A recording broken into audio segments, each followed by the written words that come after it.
মাঝে মাঝে অসম্ভব জিনিসও সম্ভব হয়ে যায়। আজকে আমার সাথে এমন একটা ঘটনা ঘটেছে, আমি ভিডিও করিনি তাই ঘটেছে, আর যখন ভিডিও ধরি তখন কখনো হয় নাই, জীবনে হয়ই নেই বলতে গেলে। আম্মুর সাথে সব সময়ই এরকম হয়। আর আম্মু কখনো কোনো একটা কিছু পারফেক্ট বানালে ওটাই আমরা রেকর্ড করতে পারি না। যাই হোক, আমি আজকে 3-4 দিন পরীক্ষার জন্য কলেজে এত বেশি ব্যস্ত ছিলাম যে ব্লগই আপলোড করতে পারিনি।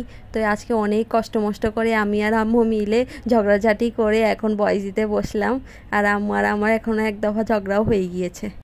আসসালামু আলাইকুম, সবাই কেমন আছেন? আমি অনেক ভালো আছি। আর আজকে সকালবেলাই এখানে আমি কফি তৈরি করছি, কোল্ড কফি, কারণ আজকে অনেক বেশি গরম পড়েছে। আর নাস্তা খাওয়ার পর এত ঘুম ঘুম পায়, মানে নাস্তা খাওয়ার পরও ঘুম যায় না। তারপর কফি খেয়ে নিজেকে সজাগ বানাই।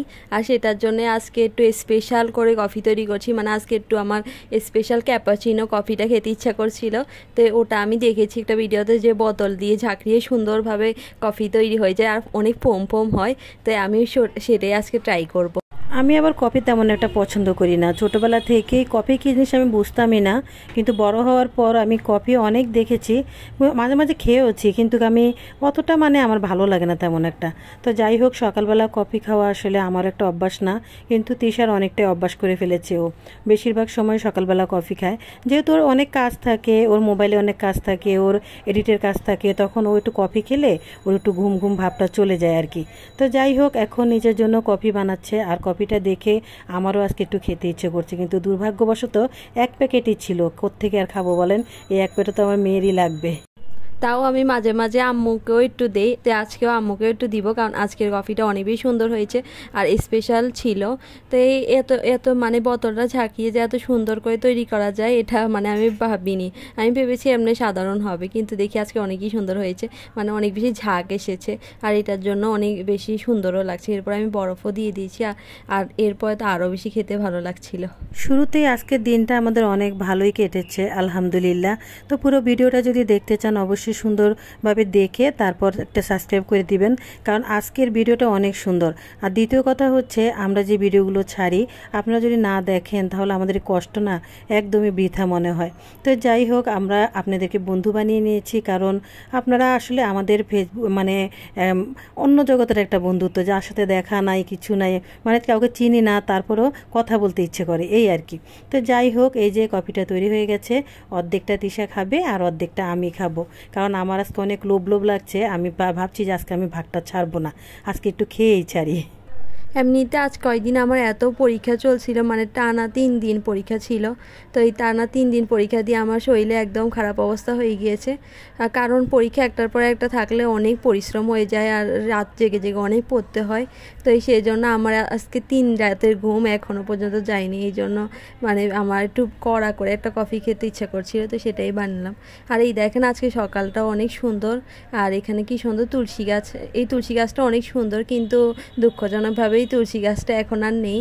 এই তুলসী গাছটা যাদের তারা উঠিয়ে ফেলে দিয়েছে। আমি ভাবছি এত সুন্দর একটা তুলসী গাছ কেন ওরা তুলে ফেলে দিল। আর এখানে আম্মু আমাদের জন্য বার্গার তৈরি করছে। বার্গার তৈরি করা আসলে কথা ছিল না, কারণ আমরা সকালে আজকে হালকা পাতলা একটা নাস্তা করেছিলাম। তা আম্মু ভাবছে যে বনগুলো ফ্রিজে নষ্ট হয়ে যাচ্ছে, এটার জন্য তোমাদেরকে একটু বার্গার তৈরি করে দিই। তো আম্মু সেটাই তৈরি করছে। আসলে আজকের বার্গারটা অন্যান্য সময়ের বার্গারের মতো নয়, এটা একটু অন্যরকম। আমি একটা গ্রেভি তৈরি করেছি, এখানে মুরগি মাংস দিয়েছি, ক্যাপসিকাম, পেঁয়াজ, কাঁচামরিচ সব কিছুই দিয়েছি, দিয়ে একটা গ্রেভি তৈরি করেছি।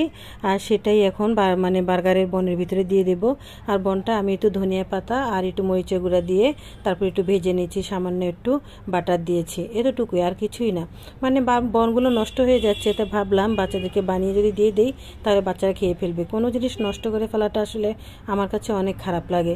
নষ্ট হলে আমার মনে হয় যেন কোনো একটা অপচয় করে ফেলেছি। আসলে আম্মু একদম ঠিক কথা বলেছে, কারণ আমরা না কোনো কিছু অপচয় করতে চাই না। আর আব্বু কী করে, সবসময় অনেক বেশি বেশি জিনিস নিয়ে আসে, তখন আম্মু অনেক বেশি পেরেশানিতে পড়ে যায় যে এতগুলা দিয়ে কী করব। আর আমরা আগের বছর এত বেশি ক্যাপসিকাম ফ্রোজেন করেছিলাম আমি আর আম্মু মিলে, তো ওই বছরের ক্যাপসিকাম আমরা এখনও পর্যন্ত শেষ করতে পারি নাই। সিজনে অনেক জিনিসই সস্তা পাওয়া যায়, তো ক্যাপসিকামও সিজনে কিন্তু অনেক সস্তা হয়, কিন্তু আনসিজনে এটার এত দাম হয়, এই জন্যই আসলে ফ্রোজিং করা, না হলে কিন্তু ফ্রোজিং করার কোনো মানেই হয় না। তো যাই হোক, সিজনে ছিল তাই করেছিলাম বেশি করেই, আর অন্যান্য বছর অল্প করে করেছিলাম তাই টান পড়েছিল। তো কত সুন্দর হয়েছে দেখেন, বার্গারটা খেতে কিন্তু অসম্ভব মজা হয়েছে। তো আমার মনে হয় যে আমি যতটুকুই করেছি, মানে আমি এতে কোনো খারাপ কিছুই করিনি, ভালোই হয়েছে। যদি না করতাম তাহলে আফসোস করতাম। আবার এখন আমরা করেও আফসোস করছি, কারণ আমাদের ক্যাপসিকামগুলো আমরা শেষ করতে পারছি না। আর এখন আবার শীতকাল চলে এসেছে, আবার টাটকা ক্যাপসিকামও চলে আসবে। তো আম্মু এই জন্য আমাকে আবার বলছে যে এতগুলো না করলেও ভালো হতো। আর এখানে আম্মু অনেকগুলো তেলাপিয়া মাছ নিয়ে এসেছে। এই তেলাপিয়া মাছগুলো অনেক মজার হয়, কারণ এগুলো দেশি তেলাপিয়া মাছ। আম্মু চাষের তেলাপিয়া মাছটা একদম বেশি পছন্দ করে না। তো এগুলো আজকে আম্মু খাবে না, কারণ এগুলো কাটাকাটি করতে অনেক ঝামেলা। এগুলো ধুয়ে শুধু রেখে দিবে, পরে কাটাকাটি করবে। আজকে আমরা চান্দা মাছ রান্না করব, যেটা আগে থেকেই কাটা ছিল।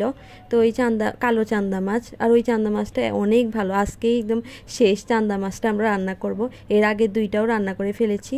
আর এদিকে এই মাছগুলো আমরা ভালোভাবে ধুয়ে রেখেছি, যেহেতু আমরা চট্টগ্রাম শহরে থাকি, তো আমাদের একটু বেশি মাছ খাওয়া পড়ে, কারণ চট্টগ্রামে মাছ অনেক বেশি পাওয়া যায় এই জন্য।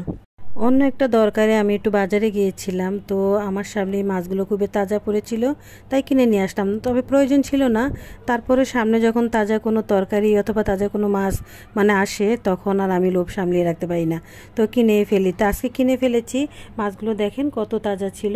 তো যাই হোক, এখন কাটবো না, এভাবেই সুন্দর করে ধুয়ে তারপর রেখে দেবো, আর যেদিন রান্না করব সেদিনে কাটবো। মাছ রান্না করার জন্য এখানে সব কিছু আম্মু গুছিয়ে নিয়ে নিয়েছে, আর এখন এটা সুন্দরভাবে রান্না করে ফেলবে। আর এইদিকে আমাদের একটা পার্সেলও চলে এসেছে, তো ওটা নেওয়ার জন্য তামিম নিচে চলে গিয়েছে, তো ওটার জন্য এখন অপেক্ষা করছি।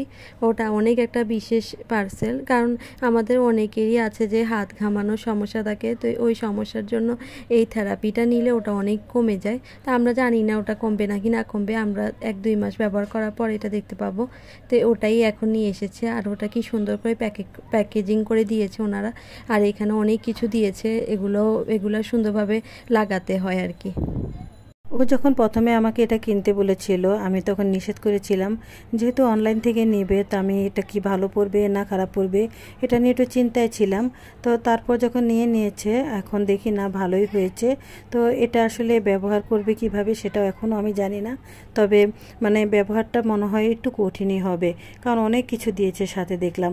তো যাই হোক, এগুলো আসলে এক ধরনের থেরাপি। এটা দিলে নাকি হাত ঘামানো একদম কমে যায়। তো এই হাত ঘামানোটা আসলে একটা বড় ধরনের সমস্যা। বাচ্চারা যখন পরীক্ষা দিতে যায় অথবা খাবার খায় অথবা কোনো এমনিতেই কোনো লেখালেখি করে, তখন কিন্তু অনেক প্রবলেম হয়ে যায় হাত ঘামানোর ব্যাপারটা। তো যাই হোক, ছোটোবেলায় এতটা বেশি ছিল না, আর এখন যত বড় হচ্ছে ততই বেশি হচ্ছে। তারপরে এই তো সব কিছু এখানে ফিটিং করে নিচ্ছে। এটা হচ্ছে একটা ব্যাটারি, আর এটার সাহায্যে আসলে মূলত এটা কানেক্ট করে। তো এইভাবে ও এগুলো সবগুলো সুন্দরভাবে লাগিয়ে এরপরে এটাতে পানি দিবে, পানি দিয়ে এরপরে ও এটা থেরাপির মতো করে নিবে, যতক্ষণ সময় ওরা বলে দিয়েছে ততক্ষণ আর কি। এইভাবে অনেক অনেক ধরনের যন্ত্রপাতি আজকালকার সময় আবিষ্কার হয়েছে, যেগুলো আমরা জানিও না।